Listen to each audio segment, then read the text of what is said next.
Guys, I am Santoshi. Welcome back to my channel. तो friends, आज मैं आपके साथ शेयर करूंगी मेरा हॉस्पिटल एक्सपीरियंस। जब मेरा सी सेक्शन हुआ ना, तो मेरी जर्नी जो थी वो 5 डेज जो मैंने हॉस्पिटल में काटे हैं वो कैसे रहे, हॉस्पिटल का स्टाफ कैसा था, मैंने क्या गलतियां की क्या नहीं की, मुझे कैसा फील हुआ और मेरी ये जर्नी कितनी पेनफुल थी, ये मैं आपके साथ शेयर करने वाली हूँ आज इस वीडियो में। और मैं आपको बताऊंगी कि अगर आप सी सेक्शन के लिए जा रहे हैं तो आपको क्या क्या करना चाहिए और क्या क्या नहीं करना चाहिए। सबसे बड़ी बात तो मुझे खुद को नहीं पता था कि कौन सी चीज़ें करनी चाहिए, कौन सी चीज़ें नहीं करनी चाहिए, कैसा होगा कैसा नहीं होगा, कुछ भी नहीं पता था। हाँ, एस्टिमेटेड लगाया था कि ऐसा हो सकता है। और मेरा जो एक्सपीरियंस रहा है हॉस्पिटल में, सीरियसली इस बार का थोड़ा बेस्ट था। तो फर्स्ट ऑफ ऑल मैं उन लोगों को एक बार रिमाइंड दे देती हूँ कि मेरी जो नॉर्मल डिलीवरी थी वो क्यों नहीं हुई थी। तो रीज़न ये था उसके पीछे कि मेरा जो वेट था वो लास्ट मंथ में कुछ 15 दिनों में ही ओवरवेट हो गया था। मतलब मैं पूरे शुरू से लेकर एंडिंग तक सही चल रही थी, लेकिन लास्ट में 15 दिन में अचानक ही मेरा वेट बढ़ गया, जिसकी वजह से मतलब मैंने लगभग 20 किलो के आसपास वेट गेन किया था, जो मुझे नहीं करना चाहिए था। लगभग 15 किलो बहुत होता है, लेकिन मैंने 20 किलो गेन किया था, 5 किलो एक्स्ट्रा था। आपको इतना वेट नहीं गेन करना होता है क्योंकि 15 किलो एस्टिमेटेड होता है। 15 किलो में अगर आप बिल्कुल नॉर्मल हो बिल्कुल, तो आप मतलब आपका अच्छा खासा वेट है और उसमें 15 किलो गेन करते हो तो आपकी नॉर्मल डिलीवरी के चांसेस होते हैं, अगर आपके वेट का कोई रीज़न है तो। मेरा तो वेट का ही रीज़न आया था क्योंकि मेरी हेल्थ में कोई प्रॉब्लम नहीं थी, मेरे इंटरनली मुझे कोई प्रॉब्लम नहीं था, मेरा बेबी में कोई प्रॉब्लम नहीं था। कॉम्प्लिकेशंस हुई थी मेरे खुद के वेट को लेकर क्योंकि मेरा वजन बहुत बढ़ गया था और वो एस्टिमेटर लगाया था कि मेरा वेट बढ़ा है 15 दिनों में तो बेबी का भी बढ़ा होगा। तो उन्होंने एस्टिमेट कराया था क्योंकि जब बेबी हुई ना तो उसका उतना वेट नहीं था जितना वो बता रहे थे डॉक्टर। और डॉक्टर भी ना, आपको पता है, ऊपर ऊपर से चेक करते हैं मदर के उसके हिसाब से। जो अल्ट्रासाउंड था उसमें तो नॉर्मल 35 किलो मतलब 3 किलो 500 ग्राम के आसपास वेट दिखा रहा था, लेकिन वो कह रहे थे कि 15 दिनों में बढ़ा होगा वेट। बढ़ा तो नहीं, क्योंकि जब मेरी बेटी हुई ना तो वो 3 किलो 600 ग्राम की थी, मतलब 3 किलो 600 ग्राम के आसपास हुई थी। 100 ग्राम में इतना तो फर्क पड़ता नहीं, लेकिन जो मेरा वेट था ना वो बहुत बढ़ चुका था। तो उन्होंने मुझे इसी वजह से सी सेक्शन के लिए बोला था कि आपको सी सेक्शन ही होगा। और मेरे जो डेज थे ना वो 15 डेज आगे निकल चुके थे। उन्होंने कहा आपके 2 हफ्ते ना एक्स्ट्रा निकल चुके। मैं 42वें हफ्ते में गई थी हॉस्पिटल। और सबसे पहली बात ना, मैं किसी भी कीमत में नहीं चाहती थी मेरा सी सेक्शन हो, पर फिर भी हो गया। मेरी खुद की गलती है, मुझे अपना वेट नहीं बढ़ाना चाहिए था। वैसे मैंने कंट्रोल करने की कोशिश की थी, पर अचानक कैसे बढ़ गया मुझे खुद को नहीं पता। 15 दिनों में क्या चमत्कार हुआ मुझे नहीं मालूम, क्योंकि मैं घर गई शायद खुश थी, चीज़ें थी, अपने आप हो गया, पता नहीं, रीज़न नहीं मालूम मुझे इसके पीछे कि मेरा वेट क्यों बढ़ा। तो मतलब मैंने शुरू से लेकर एंडिंग तक अपना वेट काफ़ी कंट्रोल करके रखा था, वो कैसे बढ़ा मुझे नहीं मालूम। तो इसके पीछे मेरे को कोई रीज़न नहीं पता। तो मैं आपके साथ शेयर करती हूँ कि जब मैं हॉस्पिटल पहुँची तो मेरे साथ क्या हुआ। हॉस्पिटल के लिए गई ना, तो मैं गई थी सुबह 8 बजे। मुझे आशा ने कहा था कि सुबह आपको 8 बजे पहुंचना है हॉस्पिटल, और आशा मेरे साथ थी। मतलब अगर आपके पास फैमिली मेम्बर नहीं है, आपका कोई भी जानने वाला नहीं है, आप अकेले हो, तो आप आशा की मदद से घर पहुंच सकते हो। वैसे तो बहुत लड़कियों को शायद उनके फैमिली मेम्बर्स काफ़ी हेल्प करते हैं, पर बहुत से ऐसे रेयर केस होते हैं ना जिसमें लड़कियां सिंगल होती है और कोई मदद करने वाला नहीं होता, या फिर कुंवारी लड़कियां माँ बनती है, बहुत से ऐसे रेयर केस होते हैं। तो उसमें आप आशा की मदद ले सकते हो। तो आशा गई थी जिन्होंने मेरा पूरा केस संभाला था। वो पहुंची डॉक्टर के पास तो डॉक्टर ने सीधा ही केस लेने से मना कर दिया। वो कह रही कि नहीं, नहीं हो सकता, हमने तो उनको पहले एडमिट होने के लिए कहा था, ये एडमिट क्यों नहीं हुई। तो मेरे को कहा था उन्होंने 5 तारीख को, 7 तारीख को और 8 तारीख को कि आप एडमिट हो जाओ। मैं एडमिट नहीं हुई, मैं सीधा 9 को गई। 9 को भी इसलिए गई क्योंकि मेरे पास कोई और ऑप्शन नहीं था, मेरा बस चलता तो मैं 11 तक जाती ही नहीं। तो मैं पहुंची 9 तारीख को सुबह 8 बजे हॉस्पिटल आशा के साथ। मेरी जो फैमिली थी वो बाद में आए मेरे पहुंचने के बाद। मैं स्कूटी से जैसे ही पहुंची, मेरा भाई छोड़ने गया था, जैसे मैं स्कूटी से हॉस्पिटल पहुंची, मैं सीधा गई ऑपरेशन थिएटर के पास, जो वहाँ पे जो डॉक्टर होती है नॉर्मल लिवर बर्थ में पहुंची थी, क्योंकि वहाँ सबसे पहले आपको रिपोर्ट दिखानी होती है। मैंने उनको अपनी रिपोर्ट दिखाई तो वो सबसे पहले मेरे पर गुस्सा करने लगी। तो मेरे को तो, क्योंकि सबसे पहले वो मेरे पर गुस्सा कर रही थी कि आपको कहा था आपको एडमिट होने के लिए, आप एडमिट क्यों नहीं हुए। मैंने देखा आशा की साइड, तो आशा को अब बोले आप हो इनकी आशा, तो उन्होंने बोला हाँ मैं हूँ। तो उन्हें तो और सुनाती है, आपको पता है ना आपका पेशेंट है, अगर कुछ मामला गड़बड़ हो गया तो कौन लेगा रिस्पॉन्सिबिलिटी, इनके हस्बैंड का है, इनकी फैमिलीज का है, आपको पता होना, आपको मैंने पहले ही कहा था। अब वो आशा बोली मैम कि कुछ फैमिली प्रॉब्लम थी, ऐसा था इसलिए नहीं आ पाए, या चीज़ें नहीं थी, उनके हस्बैंड नहीं मान रहे थे। सारा का सारा इल्ज़ाम तो मेरा ससुराल वालों पर ठोक दिया उन्होंने कह रही कि इनके ससुराल वाले नहीं मान रहे थे कि नहीं किसी भी कीमत पे सी सेक्शन नहीं होगा, इसलिए मनाने में टाइम लग गया। इनके हस्बैंड आ रहे हैं, आएंगे फिर बात करेंगे, क्योंकि बिना हस्बैंड की रजामंदी के ना डॉक्टर केस नहीं लेते हाथ में। ये मुझे नहीं पता था, तो मैंने भी हाँ में हाँ मिलाया। हाँ डॉक्टर साहब, मेरी ना सास मना कर रही थी और मेरे हस्बैंड ने मना कर दिया था, इसलिए मैंने नहीं आई। प्रॉब्लम ये थी कि मैं खुद नहीं चाहती थी मेरा सी सेक्शन हो, तो इसलिए मैं डेज डिले कर रही थी। मैं इसलिए गई क्योंकि उन्होंने लास्ट में मुझे डॉक्टर ने कहा था कि अगर आपने और डिले किया तो बेबी को खतरा हो सकता था। तो मैं सिर्फ अपने बच्चे के लिए गई थी, वरना मेरे को कोई शौक नहीं था यार अपना पेट कटवाने का। मेरा बस चलता ना तो मैं बहुत जोर लगा लेती, लेकिन नॉर्मल ही करती। तो फ्रेंड्स, जब हम गए तो सबसे पहली बात है गायनो नहीं मानी। एक गायनो ने मना किया, फिर दूसरी गायनो, जो हॉस्पिटल में 2-3 डॉक्टर होता है उनमें से किसी एक का सिग्नेचर लेना बहुत ज़रूरी है, जो स्टार्टिंग से देख रहा होता है। तो उन्हें जब उनके पास गए तो उन्होंने भी बहुत गुस्सा किया था। सारा का सारा गुस्सा मेरी बेचारी आशा ने झेला और मुझे तो साइड ही कर रखा था, मैं तो चुपचाप से खड़ी हुई थी। फिर उन्होंने देखा, फिर उन्होंने मेरी रिपोर्ट देखी, मेरे को देखा, मेरा चेकअप किया, ऊपर से चेकअप किया। चेक करने के बाद जब उन्होंने देखा कि इसकी हालत बहुत ज़्यादा ख़राब है, इसके पास कोई चांस नहीं है, अगर आज सी सेक्शन नहीं हुआ तो बेबी को खतरा हो सकता है, चीज़ हो सकती है, केस बिगड़ जाएगा। तो ऐसा सोच कर उन्होंने ना मेरे को रेफ़र कर दिया। तो मैं जा गई ऑपरेशन में, जहाँ पे ऑपरेशन होता है, सी सेक्शन होता है। वहाँ जाने के बाद उन्होंने सबसे पहले मेरे हाथों में डिप लगाई। ये डिप लगी थी इस साइड, यहाँ पे घाव हो गया था, बहुत गंदा वाला घाव हो गया था। तो अब तो ठीक हो गया, क्योंकि इस बात को 1.5 महीना हो चुका है। तो उन्होंने टिप लगाई और नीचे की तरफ जो होता है आपका, जो टॉयलेट वाला हिस्सा होता है, वहाँ पे पाइप लगाई थी। वो थोड़ा सा पेनफुल था, मुझे पता नहीं था कि वो पाइप लगाने वाला है, तो मैं अनकम्फर्टेबल सी हो गई थी, क्योंकि मुझे मालूम ही नहीं था। क्यों पता है, मैंने फॉरेन में देखा था कि फॉरेन में ना वो आपको बता देते हैं कि आपके हाथ में सुई लगने वाली है, अब आपका ये होने वाला है। उन्होंने मुझे कुछ भी नहीं बताया, उन्होंने बोला टांगे फैलाओ और लगा दिया। तो लगाने के बाद ना थोड़ा सा अनकंफर्टेबल था वो मूवमेंट। तो मेरे को उन्होंने मैक्सी पहनने को बोला और मेरे को लेके गए ऑपरेशन के लिए। तो ऑपरेशन से बाहर ना एक रूम था ऐसा, तो वहाँ पे मुझे वेट करने को कहा था, क्योंकि मुझसे पहले शायद 2 लेडीज़ थी या 1 नंबर था, तो उसका हो रहा था। तो जो मुझे लेके गए तो वहाँ पे हमने कम से कम आधा घंटा वेट किया होगा, क्योंकि मुझसे पहले ही उनका हो रहा था। मैं जैसे ही उन्होंने मुझे अंदर लेके गए, सीधा बोला उन्होंने कि कपड़े उतार दो। तो मैंने तो कपड़े के नीचे कुछ पहना ही नहीं था। तो उन्होंने कहा कि आपने कुछ पहन रखा? मैंने कहा नहीं, मैंने नहीं पहन रखा। तो उन्होंने बोला ठीक है मैक्सी ऊपर कर, जल्दी करो जल्दी करो। तो मैंने ना अपने मैक्सी ऊपर करके, तो मेरे ना सिर्फ ब्रेस्ट ढके हुए थे और मेरे को जो चेयर होते हैं उस पर लिटा दिया। लिटाने के बाद वहाँ पे शायद 3 डॉक्टर्स थी, 2 नर्सेस थी और 1 जेंट्स डॉक्टर था। और मुझे नहीं पता था ये डॉक्टर एनेस्थीसिया वाला डॉक्टर है। वो जैसे उन्होंने एंट्री की ना, मुझे बहुत अनकंफर्टेबल सा लगा। सीरियसली जो माहौल होता है ना ऑपरेशन का, बहुत ज़्यादा अनकंफर्टेबल सा था, क्योंकि इससे पहले हमारी लाइफ में कभी ऐसी चीज़ें होती तो है नहीं, और ना हमें इसका आदत होती है, ना कोई ऐसी चीज़ें बताता है। उन्होंने जैसे वो डॉक्टर एंट्री करी तो उन्होंने मुझे बोला आप अपना सर और पैर घुटने मोड़ लो। तो मैं दाईं तरफ मोड़ के, उन्होंने मेरे को ऐसे मोड़ने के बाद सीधा रीढ़ की हड्डी होती है जो सेंटर की, जहाँ मेरा हाथ है ये ऊपर से नीचे की तरफ, और तो सेंटर में ना आपके एनेस्थीसिया दिया जाता है, वो भी आपको बिल्कुल फोल्ड करके। और वो ना ऐसा सा लगता है जैसे लिक्विड सा ना आपको कुछ अंदर सा जा रहा है, और उसके लगते ही ना आप मुश्किल से 2 या 3 सेकंड में बिल्कुल पैरालाइज हो जाओगे। मतलब आपको कुछ भी महसूस नहीं होगा, आपका दिमाग से लेकर बॉडी तक बिल्कुल सुन्न हो चुका रहेगा, आपकी आंखें भारी हो जाएगी और आप ऐसे देखोगे लोगों को। मतलब ये था कि मेरा दिमाग एक्टिव था कि हाँ कुछ हो रहा है, क्या हो रहा है, पर मुझे कुछ समझ भी नहीं आ रहा था। मतलब मुझे बहुत फोकस करना पड़ रहा था, क्योंकि मुझे अपनी बेटी का ना टाइम नोट करना था कि मेरा बच्चा कितने बजे हो रहा है। तो मेरा ना दिमाग बिल्कुल सुन्न हो चुका था, मतलब कुछ समझ में नहीं आ रहा था। फिर भी मैंने ना अपने दिमाग को ऐसे जगा के रखा था कि मुझे आस पड़ोस की चीज़ें देखनी है, मुझे टाइम नोट करना था कि मेरी बेटी कितने बजे पैदा होगी, तो मुझे खुद से देखना था। तो मैंने ना देखा, मेरे लेफ्ट साइड ना घड़ी है, डिजिटल वॉच थी लेटने से पहले। तो मेरे को पता था कि अगर मैं लेफ्ट करूँगी तो मेरे को इस साइड वॉच दिखेगी। और बाकी मैंने रूम में कुछ भी नहीं देखा। उन्होंने, क्योंकि मैं जैसे एंटर किया, उन्होंने मुझे सारा प्रोसेस करने को कहा। और एनेस्थीसिया देने के बाद मेरे जो पैर फोल्ड किए उन्होंने खुद सीधे किए, सब कुछ बॉडी नीचे की, मेरे कपड़े और ऊपर करे उन्होंने, और यहाँ पे बिल्कुल कवर कर दिया। तो वो कुछ भी महसूस नहीं हो रहा था, बस मेरे हाथ ऐसे थे और जो डिप लगी थी उसमें ग्लूकोज वगैरह चढ़ाया उन्होंने, बस मुझे दिख रहा था कि हाँ क्या हो रहा है।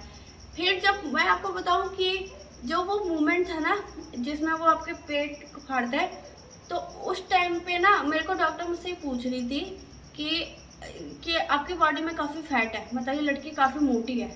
और तो मोटी का मतलब है मेरे सिर्फ सेंटर में, मतलब जो मेरे नाभि के पास था वहाँ पे काफ़ी फैट था। जो लेयर वो काट रहे थे ना उन्हें बहुत दिक्कत हो रही थी, तो वो कह रहे थे कि आपका जो फैट है बहुत ज़्यादा है। और पूछा आपकी एज कितनी है, तो मैंने कहा मेरी 29 एज है। तो उन्होंने मुझे कहा कि तुमने नॉर्मल कंसीव किया था या कोई इलाज करवाया था। तो मैंने उसी होश में आके उनसे कहा कि नहीं मेरा नॉर्मल था। तो उन्होंने कहा नहीं इस एज में ना वैसे जल्दी से बच्चे हो नहीं रहे। तो फिर क्या, मैंने पूछा कि मैम आप ऐसा क्यों पूछ रही हो। तो उन्होंने कहा कि क्योंकि जिस एज में आप हो उस एज में आजकल बच्चे हो नहीं रहे हैं, बहुत ज़्यादा डिफ़िकल्टीज लोगों को फेस करनी पड़ रही है बेबी के लिए, कि बहुत रेयर केस में ही आजकल इस उम्र में बच्चे हो रहे हैं। मैं सीरियसली उस टाइम ये सोच रही थी कि मेरी उम्र इतनी ज़्यादा है कि मेरे को मतलब बच्चा कंसीव करने में प्रॉब्लम हो सकती थी। मेडिकली मुझे जो मेडिकल लैंग्वेज में कहा जाए कि इस उम्र में बेबी आजकल हो नहीं रहे, तो मुझे नहीं मालूम था। मैं उस टाइम ये सोच रही थी थैंक गॉड कि यार मेरा बेबी हो गया, मतलब एक तो हो गया ना, एक ही बहुत था पर एक तो हो गया ना, क्योंकि अगर मैं कभी माँ ही ना बन पाती तो कैसा फील होता। तो मुझे ये सोच के उस टाइम बहुत खुशी हो रही थी उसी टाइम। तो मैं आपको बताऊं कि जो प्रोसेस होता है ना ऐसे जो बेबी निकलता है वो पूरे 40 मिनट्स का था, क्योंकि 10 मिनट्स उन्होंने सारी चीज़ें लगाई थी, 30 मिनट्स में उन्होंने मेरा ऑपरेशन कर दिया। और वो जो कॉन्वर्सेशन है सिर्फ 10 मिनट की हुई थी, जो स्टार्टिंग में 10 मिनट है। और सडनली मुझे फील हुआ कि कुछ भारी सा बाहर निकला, क्योंकि मुझे ना ऐसे हुआ था। तो नीचे की बॉडी तो फील नहीं हुई, पर मेरे को ना मेरा सर हिला था ना, तो मुझे लगा कि कुछ बाहर निकला। और जैसे वो बाहर निकला मैं श्योर थी कि वो जरूर मेरा बेबी है, लेकिन मुझे उस टाइम नहीं पता था वो लड़का है या लड़की है। तो सडनली मैंने ना लेफ्ट साइड देखा, तो उस टाइम 12:02 हो रहे थे। और वो निकलने के बाद जो वो साफ़ सफाई करते हैं, बेबी को चीज़ें करते हैं, मैंने गर्दन लेफ्ट करी कि मैंने टाइम देखा, और टाइम देखने के बाद मैंने अपनी गर्दन सीधी करी, तो मुझे कान में बच्चे के रोने की आवाज़ सुनाई दी। और मुझे सीरियसली मतलब वो जो मोमेंट था ना जब मैंने अपने बच्चे की आवाज़ सुनी थी, आप बिलीव नहीं करोगे मेरे ना आँख में आंसू आ गए। कि मतलब मैंने कभी नहीं सोचा था कि मेरे साथ ऐसी चीज़ें होगी कि मैं इतना इमोशनल हो जाऊँगी। वैसे मैं हूँ नहीं इतनी इमोशनल, बट मुझे उस टाइम ना सच में ऐसा लगा कि यार मतलब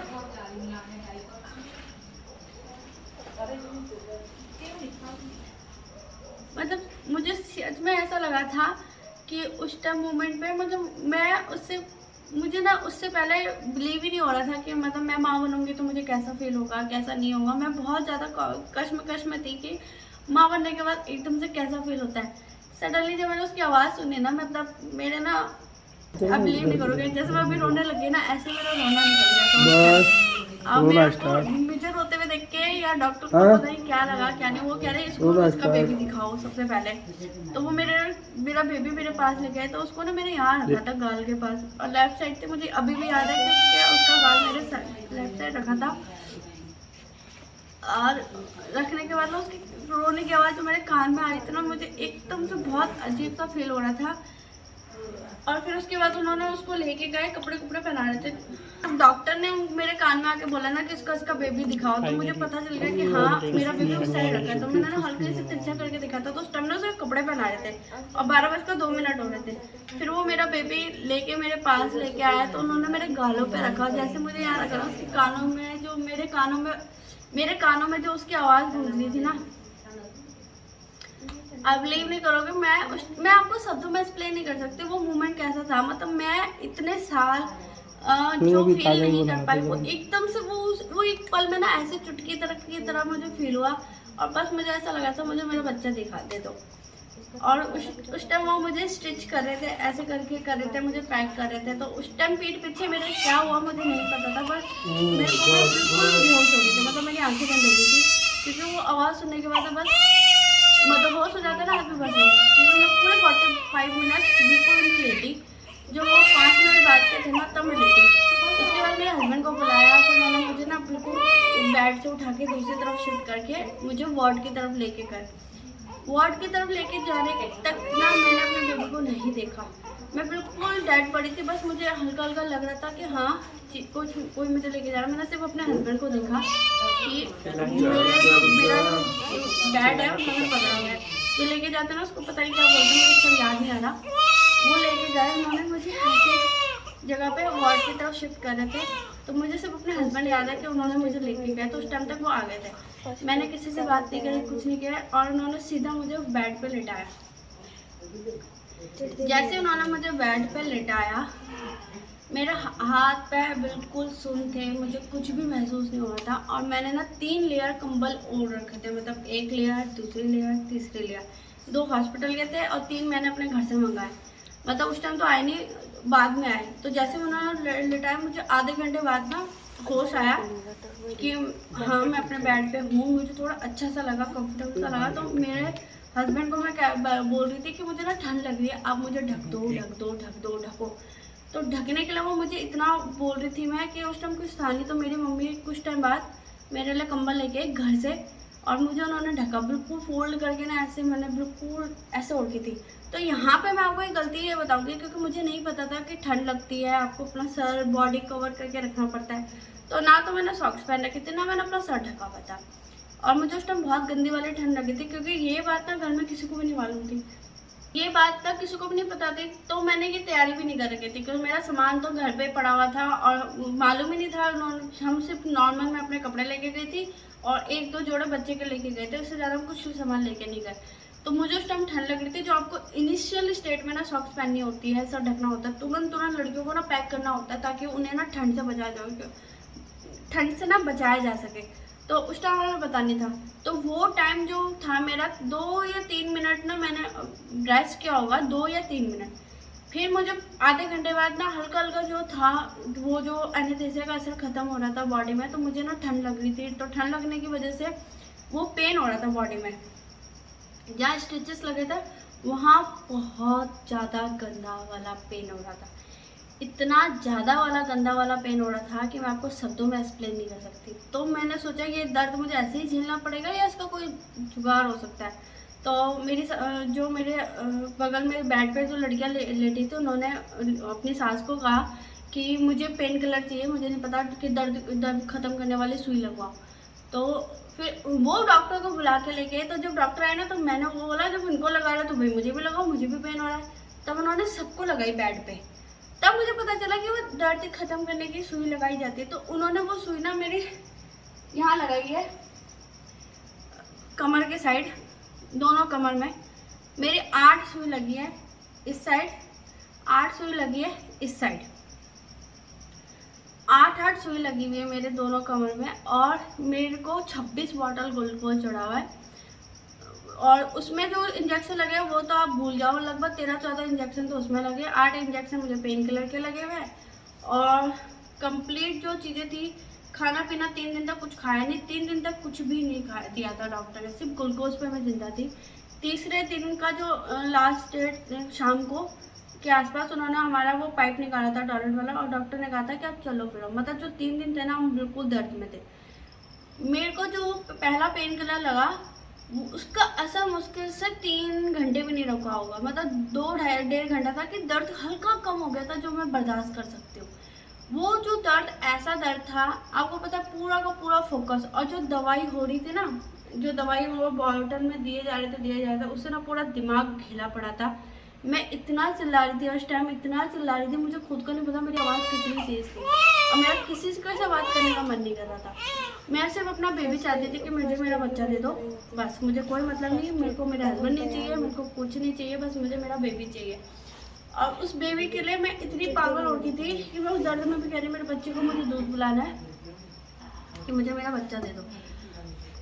मतलब आप बिलीव नहीं करोगे कि वो पेन ना, मेरे को कुछ पेन नहीं लग रहा था। जिसमें मेरी बेटी, जब मैंने उसको देखा ना 3 घंटे बाद, जब मेरे हस्बैंड मुझे लेके गए, सारी मेडिकल इंफॉर्मेशन जो लेते हैं डॉक्टर, सारी मेडिकल कंप्लीट करने का, सारी मेडिकल जो चीज़ें होती है बच्चे की, वो कंप्लीट करने के बाद जब मेरे हस्बैंड मुझे, मेरे बेबी को मेरे पास लेके आया ना, तो उसके सिवा मुझे कुछ दिख ही नहीं रहा था। और जो वो रो रही थी ना रूम में, उसके रोने की आवाज़ से ना, मतलब मेरा ऐसा लगा था मेरी छाती फट जाएगी, मेरा दिमाग फट जाएगा, मुझे बस मेरा बच्चा चाहिए। मतलब वो दर्द ना आप नहीं भूल सकते। मतलब वो इस टाइम जो भी नई लड़कियां माँ बनेगी ना, उसके साथ सेम चीज़ें होती है। पहली बार में तो ये होता है, दूसरे केस दूसरा बेबी होता है तो पता नहीं उसमें होता कि नहीं होता, लेकिन पहली बार में तो होता है, मेरे साथ तो हुआ। और मैंने जितनी भी लड़कियों से पूछा ना हॉस्पिटल में, जो जो जिनका पहला था सबके साथ सेम था, सब एक ही जैसे करे। मेरे वार्ड में 6 लड़कियां थी, सबका पहला बच्चा था और सबके साथ सेम दिक्कत थी। दूसरे वार्ड में 6 लड़कियां थी, उनके साथ भी दिक्कत थी। जब मैंने तीसरे दिन पूछा आपको कैसा फील हो रहा है, कह रहा मुझे ना मेरे बच्चे के पास बर्दाश्त नहीं हो रही। उसका रोना ना देख के मुझे रोना आ रहा था, मतलब मैं बेड पे लेटे लेटे ना बस रोई जा रही थी। अपना दर्द भूलकर मुझे अपने बच्चे के रोने की आवाज़ से बहुत ज़्यादा पेन हो रहा था। मुझे इतना गंदा वाला पेन हो रहा था ना कि वो स्टिचेस ना बार बार फील हो रही थी, ना आप हिल सकते हो ना मूव कर सकते हो। मैं 3 दिन तक बिल्कुल स्ट्रेट लेटी हुई थी और मतलब मेरी टांगें बिल्कुल सीधी थी, मैं अपनी टांग इतने भी नहीं कर पाई। लेकिन वो बेबी के चक्कर में ना बार बार मैं अपने पैर पे मार रही थी कि मेरे पैर हिले डुले, मेरे को अपना बच्चा गोद लेना है। आप विश्वास नहीं करोगे, मैंने अपनी 6 घंटे की, मेरी बेटी को 6 घंटे भी नहीं हुए थे, मैंने उसको ऐसे पकड़ा और सीधा अपने ब्रेस्ट पे यूँ लगाया, क्योंकि मैं बस ये चाहती थी कि मेरा बच्चा मेरा दूध पिए। क्योंकि वो इतना रो रही थी ना, उसके रोने से मुझे बहुत तकलीफ़ हो रही थी, बहुत ज़्यादा तकलीफ़ हो रही थी कि मेरे ना आंसू निकल जा रहे थे। माँ बनने के बाद आपको ऐसा फील होता है, सीरियसली नहीं पता था, बट बहुत ज़्यादा बहुत गंदा फील होता है। आप पता है, आप बहुत वीक फील करते हो, बहुत कमज़ोर फील करते हो, बहुत लाचारी फील होती है, ऐसा लगता है हेल्पलेस हो गया हो, डिप्रेशन जैसा फील होता है। मतलब सब होने के बाद भी ना आपको बहुत अकेलापन महसूस होता है। वो सडनली वो सारी चीज़ें आपके साथ ना वो 3-4 घंटों में ही हो जाएगी। तो अब मतलब आप सोच लो, सुसाइडल थॉट आता है आपको एकदम से, मतलब बहुत बुरा फील होता है। एक तो दवाई का असर, ऊपर से जो आपके हार्मोन्स एकदम से बदल रहे हैं उसका दर्द, ऊपर से जो आप बच्चे को देख के जो आपके दिमागी तौर पे जो चीज़ें बदल रही है ना, वो एकदम से बहुत सारी चीज़ें आपके साथ एकदम से होती है, आप नहीं कर सकते बर्दाश्त, बिल्कुल बर्दाश्त नहीं होता। तो पहला जो दिन था ना, मैंने अपनी बेटी को देखा भी नहीं कि मेरी बेटी कैसी दिख रही है चीज़ें, क्योंकि दवाई के असर की वजह से मुझे याद भी नहीं है कि उसका चेहरा कैसा था। मतलब फ़ोटो ली है, दिखाऊंगी मैं आपको, इसका फर्स्ट डे की फ़ोटो ये है।